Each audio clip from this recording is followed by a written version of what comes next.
Interest rate buydowns. Are they worth it, and should you be doing it? Hi, I'm Terry Bailey with Selling Utah Real Estate.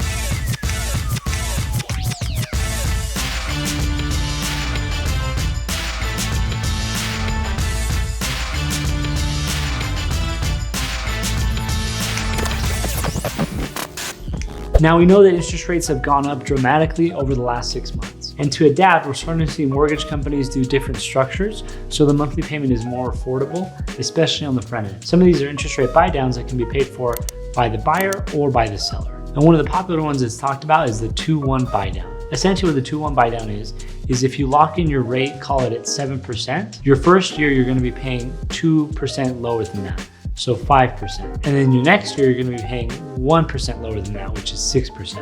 And then afterwards, it goes to that 7% fixed rate. Now, it definitely makes it more affordable on the front end, but the question is it worth it? Now, for these examples, we're just gonna take a look at interest only.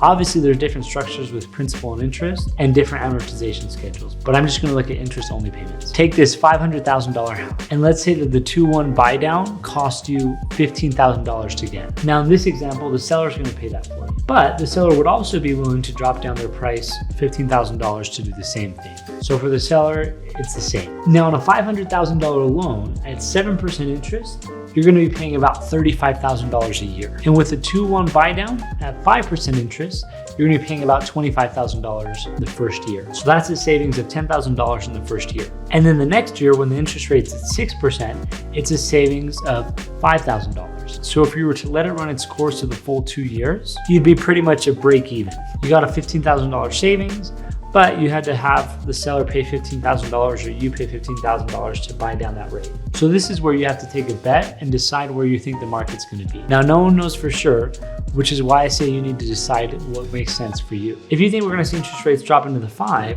in the next 12 months, then yeah, you'll have saved that $10,000 before you refinance, but you'll have spent $15,000 to get that savings. So you've really lost $5,000. But you also had a lower monthly payment for a full year. You need to decide what makes most sense for you and your family. But the big takeaway and the recommendation is look at it holistically. If it costs me $20,000 to save $500 a month, it's gonna take 40 months for me to make my money back. And at that point, it goes back to putting your money where your mouth is and betting where you think the market will be and where you think rates will be in the future. So those are my thoughts on rate buydowns. I'm curious, what are your thoughts?